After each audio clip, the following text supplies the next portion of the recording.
Gracias por estar en sintonía en un nuevo programa de Bitácora Centroamericana y del Caribe. Gracias por continuar siempre con nosotros, como siempre, haciendo un recorrido por las informaciones que hacen historia y que hacen los titulares de todos los países centroamericanos en el día a día, y de la región. Porque hay muchas noticias. Sí. Centroamérica es un devenir completo de noticias, y más como estamos en política y la política permea la conducta de estos pueblos.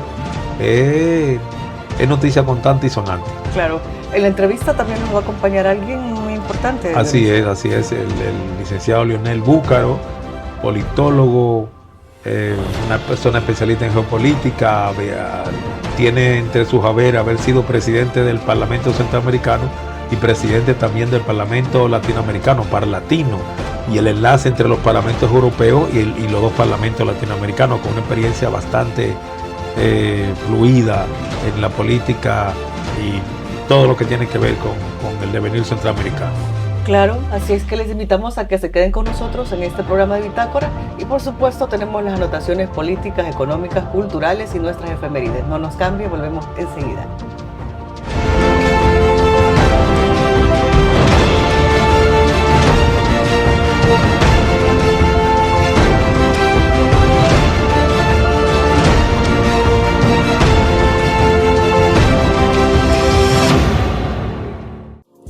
Bienvenidos a la entrevista principal de nuestro podcast Bitácora Centroamericana y Caribeña.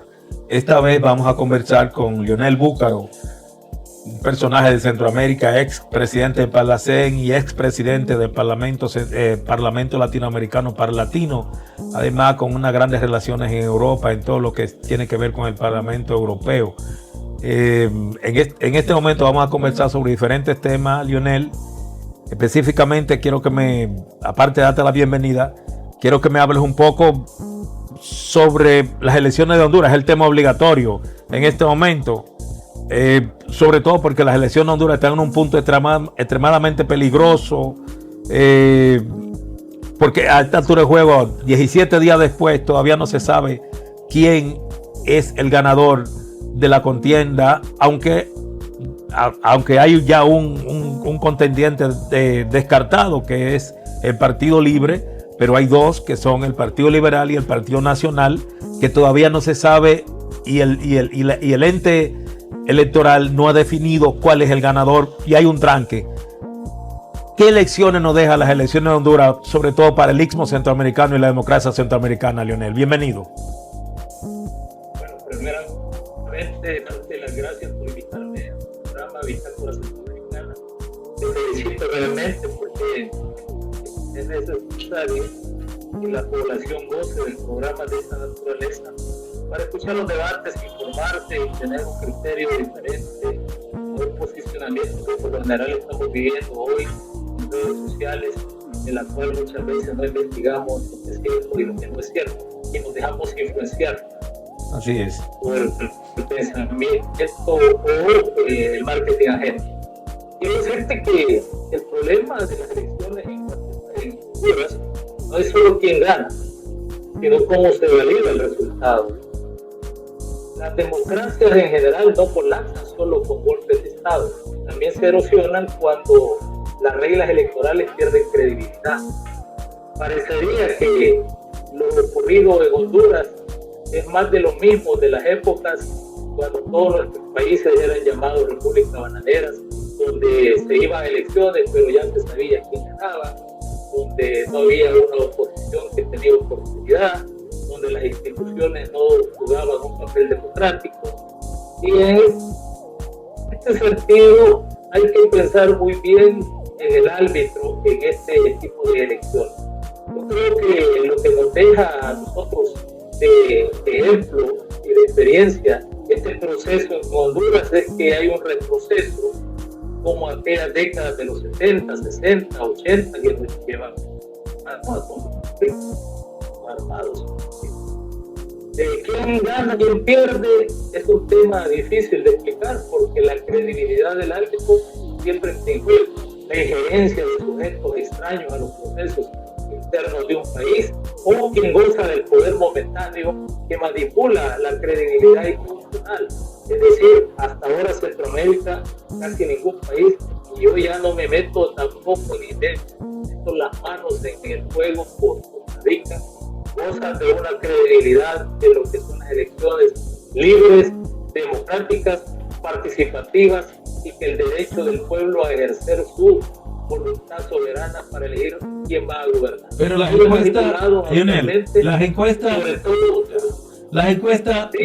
encuestas daban aparentemente un ganador y todas las encuestas desde que comenzó el proceso tenían alguien y extrañamente en menos de 3 días por intervenciones foráneas, y ya sabemos cuál fue la intervención foránea, aquel famoso tweet del presidente de Estados Unidos aparentemente viró de una manera abrupta la visión que tenía la población de por quién iba a votar. Y de ahí, en ese momento, todo comienza a dar voltereta hasta el momento de hoy. Yo no creo que sea tan fácil explicar el fenómeno.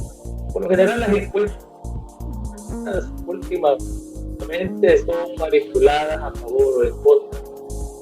Te lo digo por la experiencia que tengo y que también he trabajado elaborando este tipo de marketing, de levantamiento estadístico para poder servir como estrategia. Tú muy bien sabes que parte de mi profesión es matemática y he trabajado con este sistema.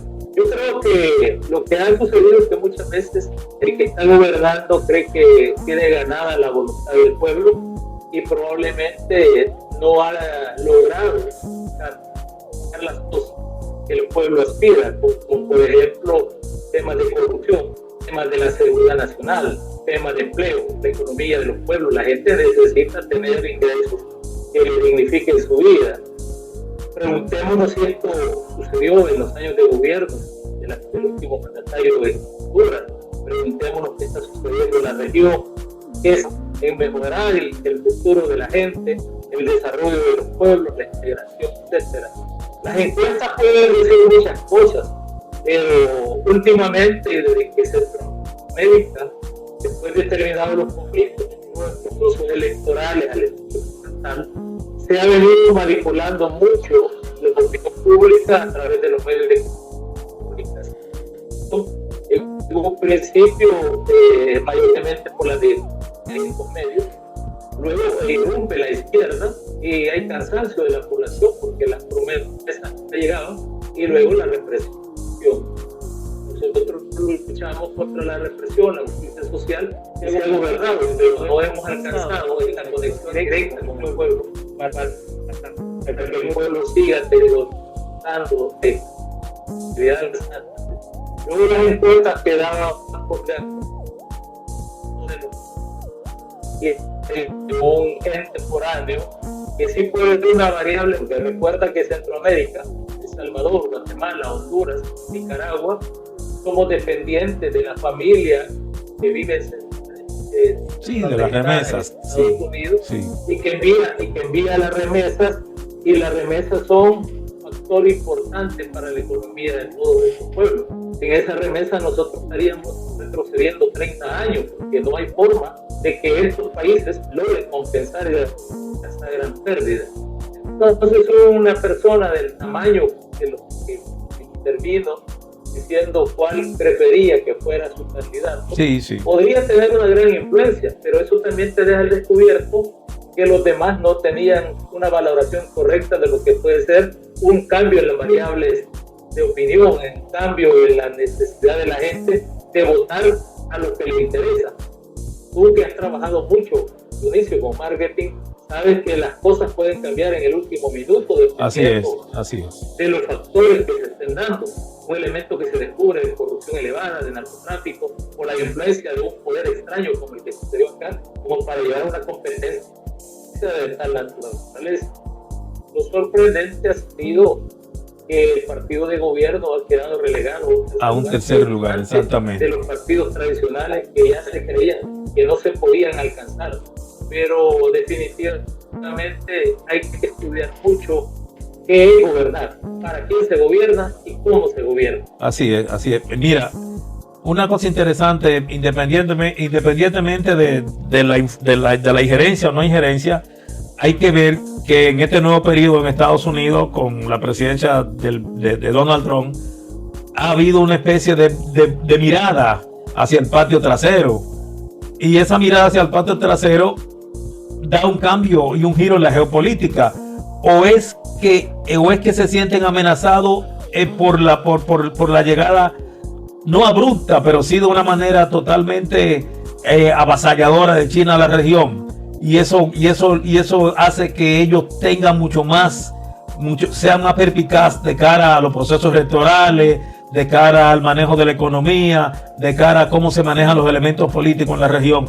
Y pienso que por ahí es la cosa, porque si te pones a ver, es extraño, pero de todo el Istmo, el único país, bueno, Guatemala no está bajo la égida de China, y extrañamente Nicaragua tampoco. Tal vez Belice, esos 3 países, pero los otros todos están bajo la égida de China, y eso puede llamar la atención al poder norteamericano, usando el poder político, pero también usando el poder blando, el soft power. O sea, dame tu valoración sobre eso. Hablemos de geopolítica. Puedo decir que mi pensamiento sobre este tema es que Estados Unidos no volvió por ideología. Estados Unidos volvió por necesidades económicas. Ya no estamos hablando de la ideología de la época de la Guerra Fría. Ahora la competencia de cadenas de valor, de puertos, de economía, seguridad, masas poblacionales. Por ahí anda la jugada de todo esto. Así es. Y en ese macromundo existe, Dionisio, el micromundo. Existen los pequeños países que también juegan en la geopolítica. Es importante mencionar que estos pequeños países son importantes en la medida que jueguen integralmente, es decir, una sola región. Vamos a saltar un poco temas posteriores, pero ¿por qué votar en Estados Unidos? Primero, si observamos el globo terráqueo, una zona de influencia de frontera importantísimo para los Estados Unidos es Centroamérica y Caribe, hasta Panamá. Esto le lleva a Estados Unidos una necesidad enorme de control territorial, de un control de cambios, de decir, bueno, pongo el garrote, pero a la vez voy a dar zanahoria.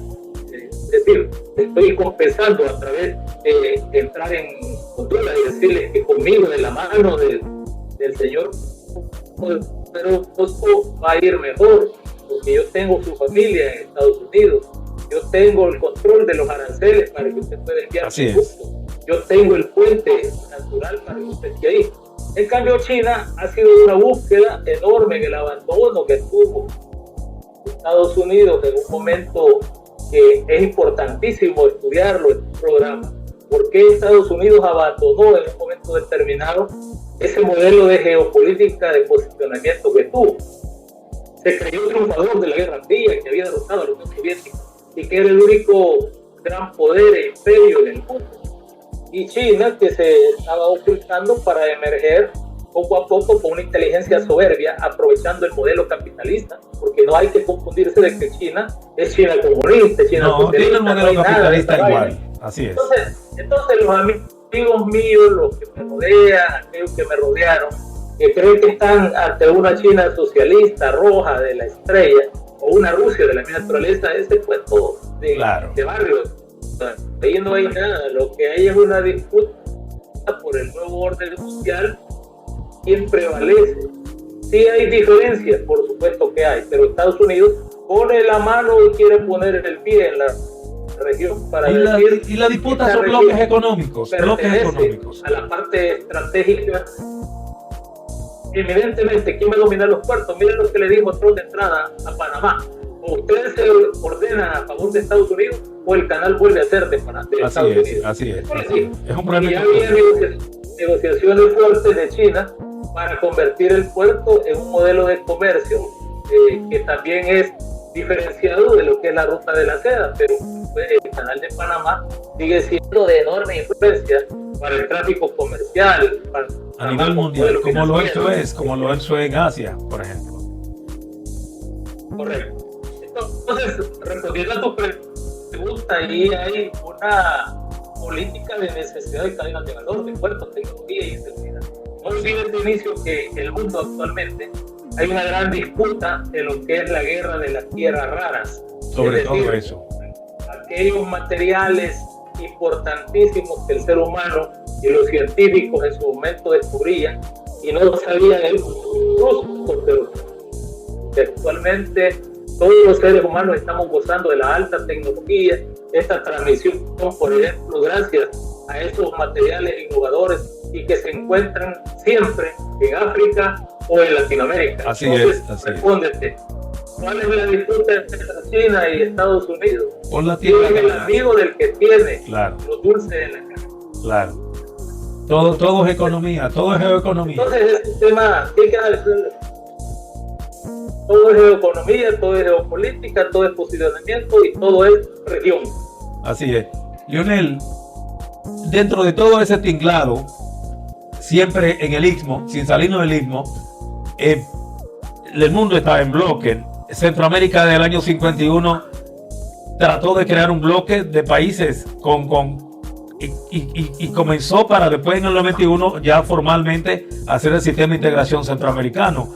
En este momento, cuando estamos hablando, todavía no hay un secretario general del SICA por cuestiones que se están dirimiendo al interno, pero esa debilidad del sistema de integración también hace que sea una debilidad política de los países. ¿Cómo tú valoras el papel del SICA en este momento neurálgico de la política centroamericana? Yo creo que el SICA como tal es una institución muy importante que debería de jugar un papel. Sin embargo, el SICA ha sido politizado y ha habido una disputa de los países por quién tiene al secretario general como una bandera de triunfo o como una bandera de trabajo. El SICA sigue siendo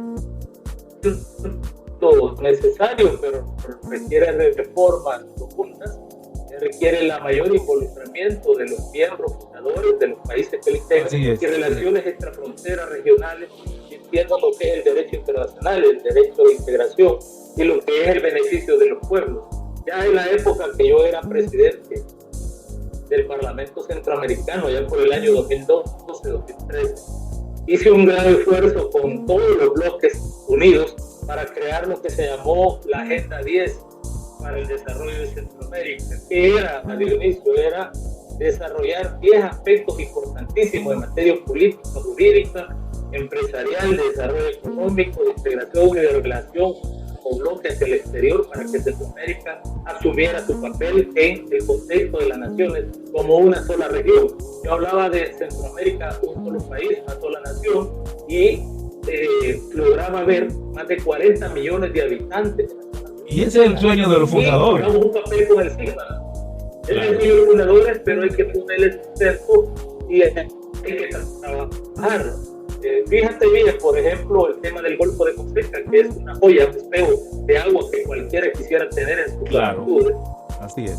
Se convierte en una cosa hermosa y creamos una idea, un diseño, para que Honduras, El Salvador y Nicaragua hiciéramos un modelo conjunto de administración y ir a buscar fondos para la limpieza, para el remodelaje, para que ese pequeño golfo se convirtiera en una pequeña Hong Kong y atraer innovación, desarrollo.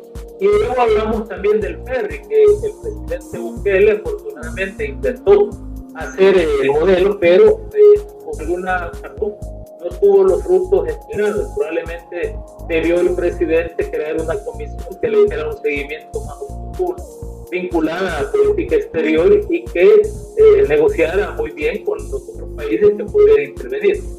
Imagínate, Dionisio, lo que sería un ferry que salga desde el Golfo de Fonseca hasta Panamá, pasando por Nicaragua, Costa Rica. ¿Cuántas horas de trabajo se evitarían?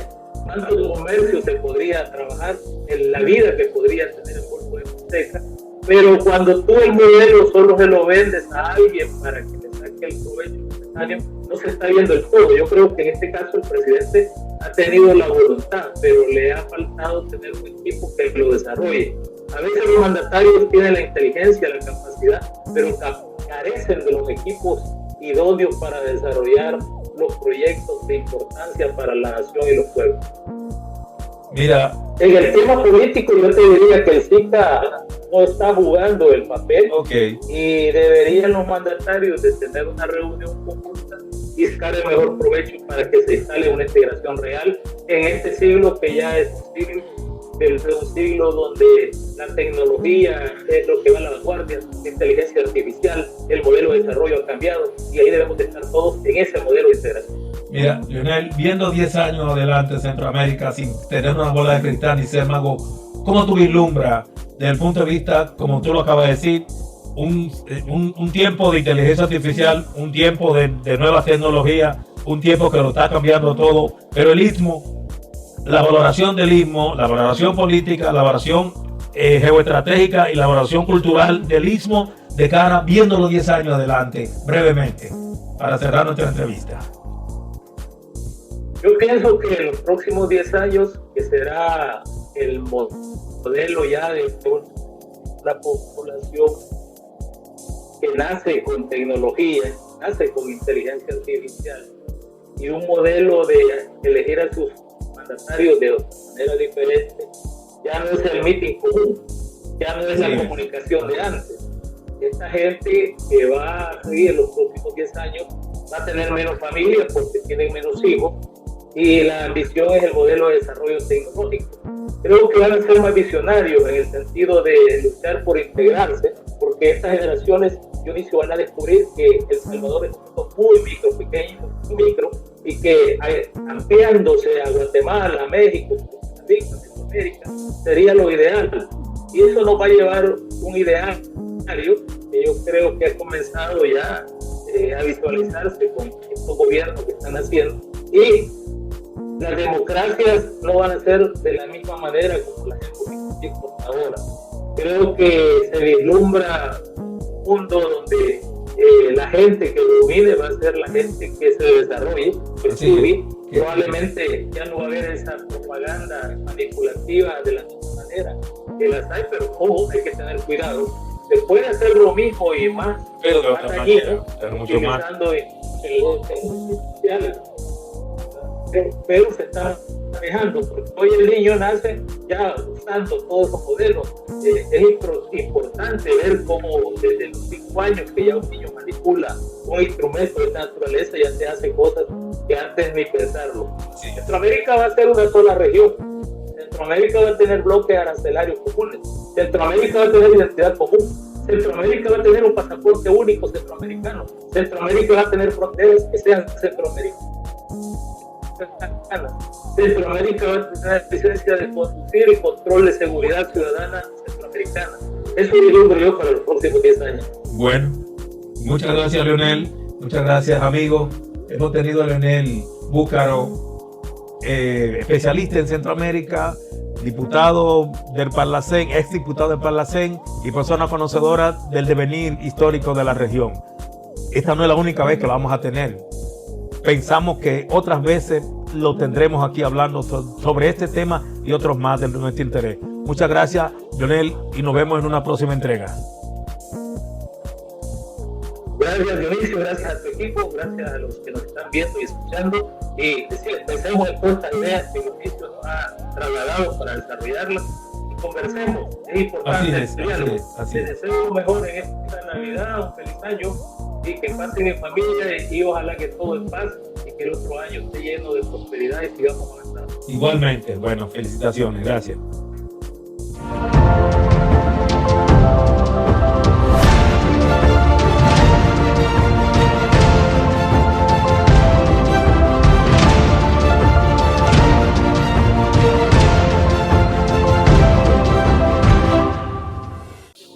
Iniciamos con nuestras anotaciones políticas en Honduras. Honduras ha tenido bastante de que hablar en estos últimos días y continuamos. Claro. Y ahora con más fe porque la cosa se está complicando. Después que la gente votó en paz, votó pensando que iba a haber a las pocas horas un resultado, la cosa se ha vuelto un tejemaneje imposible. O sea, los intereses políticos son más poderosos que la voluntad del pueblo. y los intereses económicos y las intervenciones de fuera han hecho que se vuelva un arroz con mango, como decimos en mi país. Situación complicada. Es complicada. Nadie quiere ceder porque el poder no se entrega, el poder se regatea. Eso es y eso es totalmente maquiavélico. Entonces hoy en día se está jugando más que el poder otras cosas.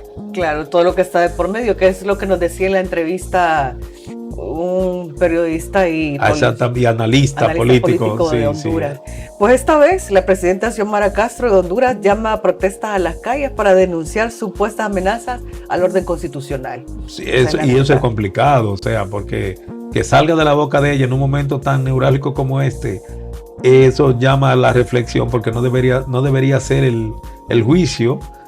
Porque dicen que las intromisiones de poderes fácticos, según ellos, es lo que ha hecho que no se resuelva el problema del impasse en la elección presidencial, pues en ese nivel, porque en los niveles tanto de alcaldía y diputaciones ya las cosas están claras, aunque en las alcaldías tampoco, porque la alcaldía del Distrito Central, hablo de Tegucigalpa, no está clara porque ahí los dos están en un empate extrañísimo. Tegucigalpa también un punto estratégico. Así mismo, por eso nadie cede. Pero el problema está en el nivel presidencial.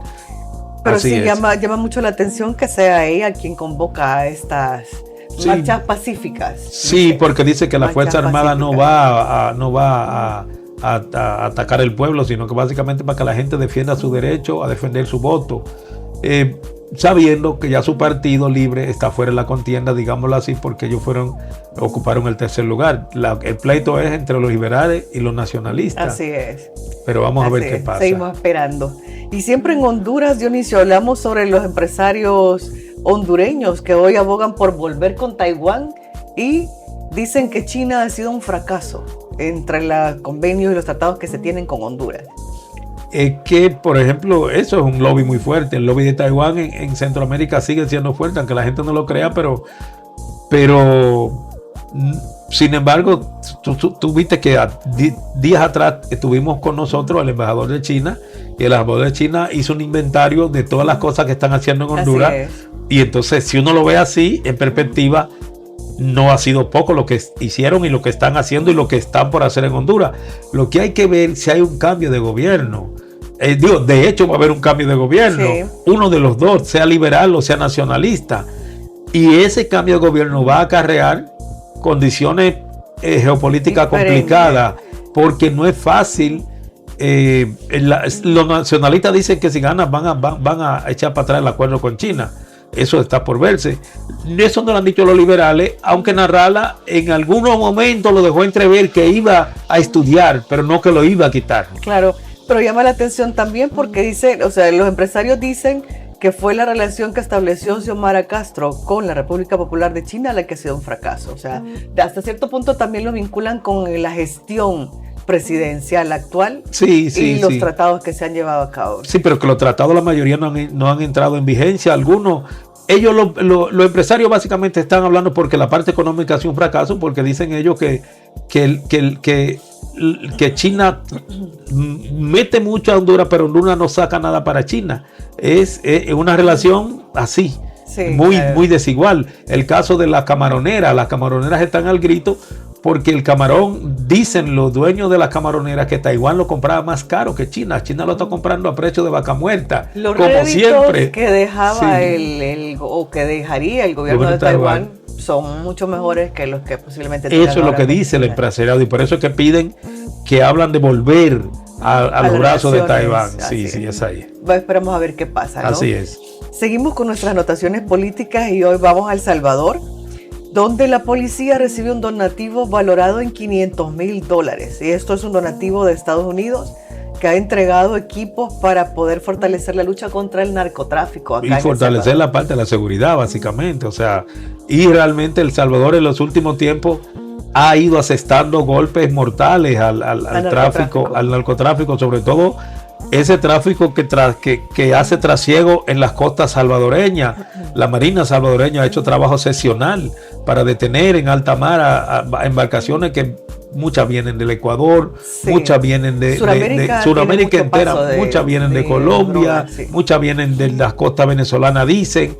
Entonces, con este problema geopolítico de ahora de que el Caribe está blindado por la Marina norteamericana y las Fuerzas Armadas norteamericanas, eso es muy sintomático, y el trabajo que se está haciendo a nivel de cooperación de inteligencia es capital. También. Es capital. Son $500,000 y el combo, o sea, la ayuda incluye botes, vehículos, motores fuera de borda y equipo para la identificación rápida de droga que están siendo utilizados para combatir todo el tema del narcotráfico. Llama la atención también que Estados Unidos recientemente declaró la lucha contra el fentanilo dentro de su país. Y el fentanilo es una cuestión de vida o muerte. El fentanilo ha matado más gente que todas las últimas guerras. Sí. Increíblemente. El consumo que hay. Sí. Y básicamente, si te digo un dato, la materia prima es el fentanilo. ¿De dónde llega? Ajá. De China. De China llega la materia prima del fentanilo. Y hace el trasiego en materia química normal. Simplemente cómo lo mezclan para que se dé esa droga sintética que mata a tanta gente. Y aparentemente el gran fabricante son los carteles de México. Y la cruzan por la frontera con todas las maneras y todas las vías. Y van al oeste norteamericano, específicamente California y San Francisco. En San Francisco es una pandemia lo que hay, el consumo de fentanilo. Y es una cuestión también, bueno, hay que decirlo, o sea, el fentanilo también es una droga sintética que sirve muchísimo para el tratamiento de personas con cáncer. Por un lado es un descubrimiento maravilloso de la ciencia, pero por otro lado el abuso de los seres humanos para el consumo de drogas es devastador. Así es, y eso es una plaga para la nación norteamericana, y de ahí es que el presidente norteamericano ha comenzado esa cruzada en contra del tráfico de drogas, pero básicamente ellos hablan del fentanilo, que es aquí la gran tragedia de la nación norteamericana ahora. Claro. En nuestras anotaciones regionales también vamos a Costa Rica, que se confirman 7 casos leves de influenza H3N2K. Y la gripe normal de estacionaria, pero que ahora vino con una cepa media híbrida. Sí. Estaba mirando los noticiarios ahorita, antes de venir acá al estudio, y viendo que básicamente está creciendo, sobre todo por la temporada del invierno. Y no solo la temporada, Dionisio, tenemos un clima, o sea, el cambio climático afecta tanto que ahora, bueno, nosotros acá en El Salvador, en época de diciembre, tenemos tormentas, calor excesivo que y luego no se veía, claro. Que no se veía, porque el famoso verano de Centroamérica comienza en noviembre y termina final de abril con la temporada lluviosa. Pero ahora no. Hoy están amenazados lluvia para parte de El Salvador en el estado del tiempo, y parte de Honduras y parte de Guatemala. O sea que el cambio climático ha cambiado toda la expectativa del clima. Claro, y por esto también el llamado en Costa Rica, ¿verdad?, para la prevención, principalmente. Ya aquí hay 3 casos en El Salvador. Hay 3 casos en El Salvador y 2 casos creo que en otra nación cercana, creo que Estados Unidos. Estaba mirando, pero básicamente Costa Rica, que hay 7 casos confirmados de leve, porque apenas la gripe no es una gripe que te va a tumbar ni nada, pero sí es complicado. Por eso que las autoridades están llamando a que se vacunen contra la influenza. Sí, claro. En nuestras anotaciones regionales también vamos a Guatemala. Bueno, Guatemala y Honduras, entre los más afectados por expulsión de migrantes. Esto tiene que ver con la política migratoria implementada por Donald Trump en Estados Unidos. Y estos 2 países de Centroamérica han sido como los principales que han sufrido más en la expulsión de sus nacionales. Sí, básicamente, y tú ves que aviones llegan, aviones van, aviones llegan llenos de migrantes expulsados, porque realmente el hondureño, la diáspora hondureña es una diáspora que llegaba casi a los 3 y pico de millones de hondureños en Estados Unidos. Claro. Y igualito pasa con Guatemala, pero lo lamentable es que es en un momento en que habiendo elecciones en Honduras, y habiendo él intervenido para de una u otra forma el presidente inclinar la balanza al candidato que él quería que ganara, y sin embargo no para la expulsión de los hondureños de territorio norteamericano. Hay que ponerle atención a eso, ¿no? Es complicado. En los últimos 10 meses, alrededor de 200,000 latinoamericanos han sido deportados desde Estados Unidos. Es una cifra bastante grande. Y la gente tiene miedo a salir, tiene miedo a trabajar en el campo, tiene miedo, bueno, ni a hacer vacaciones. Por ejemplo, vino, como dato curioso, en el movimiento del Día de Acción de Gracias, los latinos no salieron, no visitaron sus familiares. A diferencia de otros años, sí, que viajan para estar. Exactamente. Y es un movimiento interno en Estados Unidos, o también deciden viajar a países centroamericanos. A sus países de origen, no quieren viajar, no lo van a hacer. No lo van a hacer, pero tienen miedo de cuando lleguen a la parte migratoria le digan: usted no entra, porque le pueden buscar cualquier periquito, cualquier cosita para no dejarlo pasar. Claro. Y ese es el problema. Sí, es una situación complicada. Por lo menos la gente que tiene el estatus del TPS, porque la gente viajaba, algunos viajaban con el TPS, pero ya nadie quiere bajar con el TPS porque es una forma. No quieren arriesgarse. Es así, y con justa razón. Obviamente, así es. En nuestras anotaciones regionales vamos a República Dominicana. Hay un caso de corrupción muy sonado. Terrible. Hacía tiempo que en mi país no se... Y ve que en los otros gobiernos anteriores hubieron casos que a todos se le pone un nombre. El caso Medusa, el otro caso, habían como 4 casos. Eran casos donde los políticos usufructuaban de manera fraudulenta el dinero del erario público, sí, haciendo negocios turbios. Pero este caso ya raya lo humanamente, ¿cómo te lo explico? ¿Qué es lo que es SENASA? Brevemente, SENASA es el Sistema Nacional de Salud. Eso pasó de tal manera que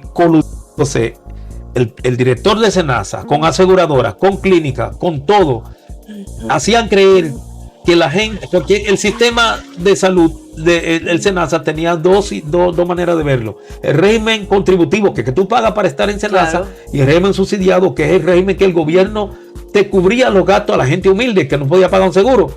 Bueno, para esos humildes, por ejemplo, yo tenía mi seguro del régimen contributivo.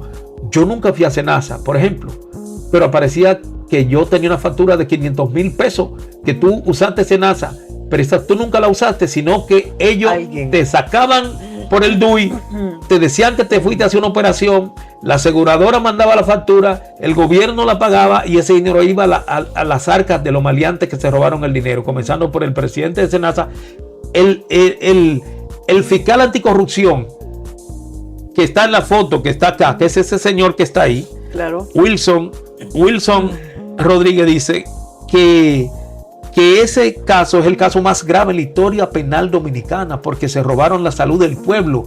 Son más de 100,000 pesos dominicanos que hay extraviados, que están de por medio. ¿A qué fondos los han derivado? Las investigaciones están llevando a una derivación terrible. Hablan de que todo ese dinero, porque es una conexión que llegó al Medio Oriente, porque la mayoría de los implicados son todos de apellidos árabes. Pero esto, Dionisio, son 15,000 millones de pesos del SENASA, además de 2,000 millones en sobornos que tuvieron que pagar para poder hacer todos esos movimientos fraudulentos. Y todo ese dinero dicen que se fue para el Líbano. Para el Líbano, esa es la conexión libanesa que hay. Incluso ya el FBI está metiendo, apareció hoy en unos diarios del FBI, está metiendo la cuchara porque dicen que posiblemente Hezbollah tiene que ver con ese dinero, y eso es muy grave. Están vinculando. Ya eso es una cosa, ya están vinculando ese dinero hasta con terrorismo. No creo que para tanto, pero de que es un acto de corrupción terrible, inimaginable, y que ya atentar contra la salud de gente humilde que nunca pensaron que ellos fueron a un médico de pasó una consulta y se murieron. Hay un caso de un señor que se murió de cáncer y llamaron al presidente de SENASA para que diera la autorización para internarlo. Y dieron la autorización cuando ya se había muerto, pero ya el dinero se lo habían robado.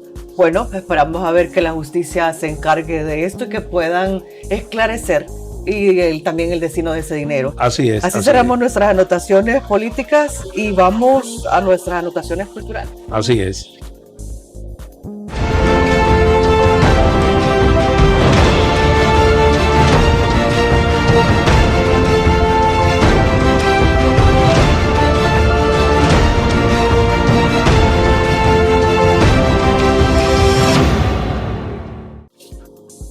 Y en nuestras anotaciones culturales hay un dato aquí que ha causado revuelo. Sobre todo en los varones, ¿no? Y en la juventud también. Yo creo que en general, hombres, mujeres y jóvenes. Sí, a ella le gusta a todo el mundo. Están esperando a Shakira porque se anuncia la residencia musical en El Salvador con 3 conciertos en el 2026. Es que las residencias ahora se convirtieron en la moda a nivel artístico. Sí. El primero que hizo residencia fue Bad Bunny en Puerto Rico, con una residencia de 50 conciertos.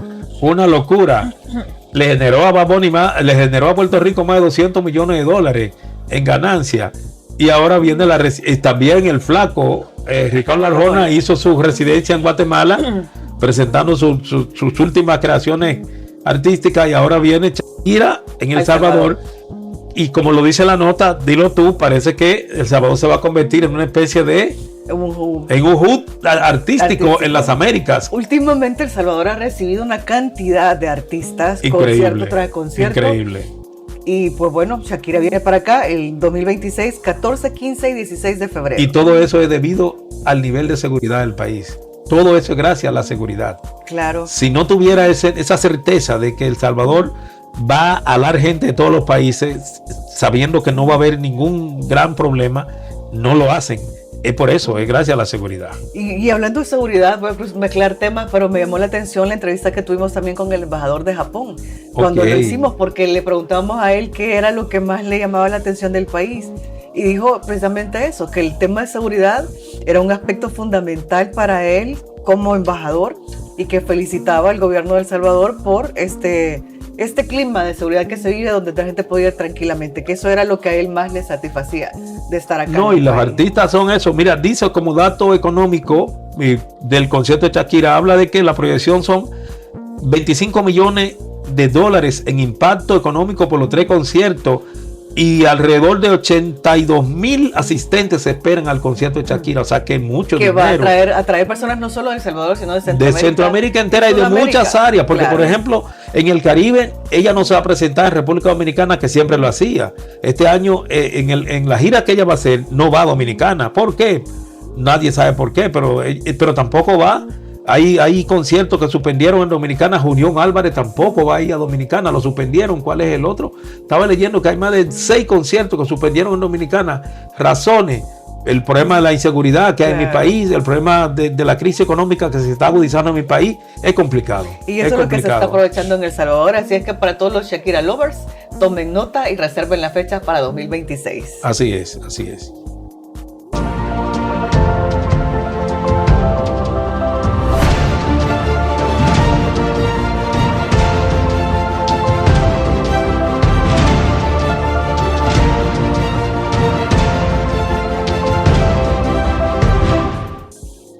En nuestras efemérides tenemos tres eventos de diciembre. Claro, de todo el antes mes. De que entre la Navidad, que es la efeméride más grande, el 25 de diciembre y el 1 de enero, pero ya del año que viene. Claro.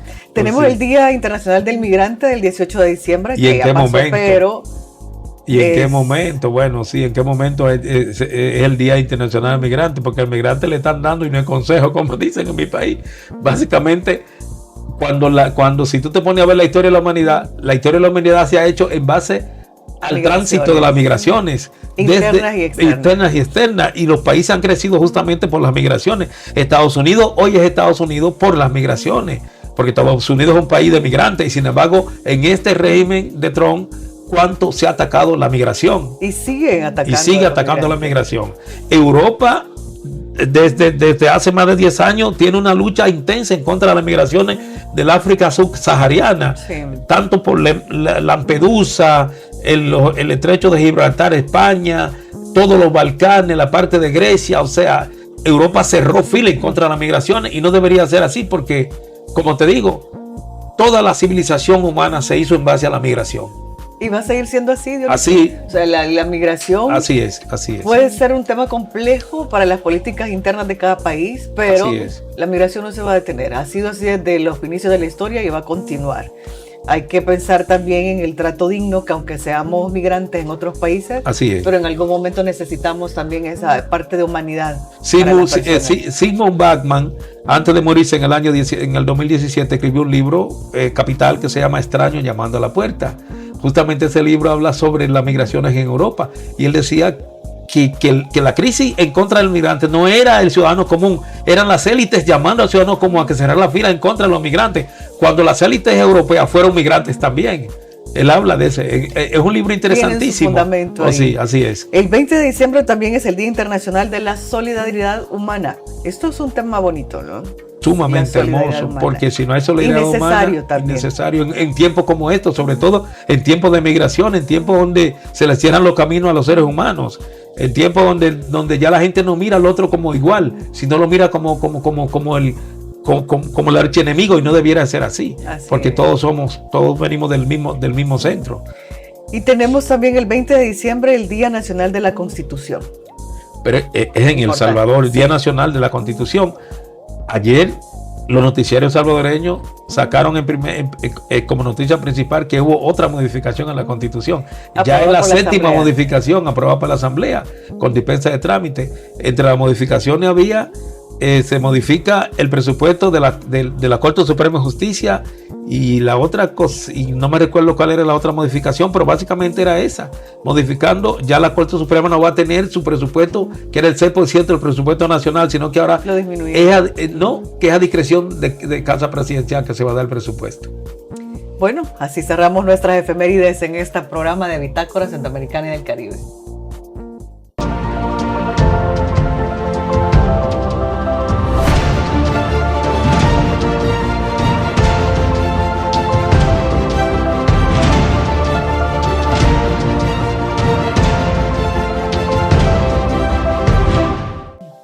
Bueno, llegamos al cierre de esta emisión de Bitácora Centroamericana y del Caribe. Hemos hecho un recorrido por los países centroamericanos, bastantes cosas que decir y también notas culturales bonitas. Muy bonitas. Y esto es una bitácora previa a la Navidad. Ahorita ya todo el mundo está en otra cosa. En preparativo. A mí lo que me llama la atención, y esto es una nota muy cultural, es que yo cuando la primera vez que tuve una Navidad aquí en el país, me encuentro que el plato típico de aquí, de la gente humilde, popular, es el pan con pollo. Sí. Sobre todo en Oriente. Panes con pavo. En Dominicana es el pan con pavo, en Dominicana es el cerdo asado. Y el cerdo asado. Ese es el plato típico tradicional de la Navidad dominicana. Entonces, me chocó porque yo no me le como un pan con pollo a nadie. Pero yo sí me como un cerdito asado, crujiente, el cuerito, es una locura, y ya estoy salivando, esperando la Navidad.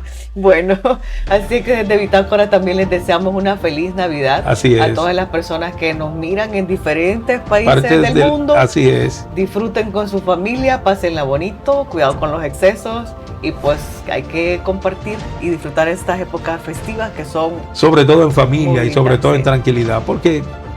como quiera que sea el tiempo, el año que viene y uno tiene que esperarlo en tranquilidad. Así es, Dionisio.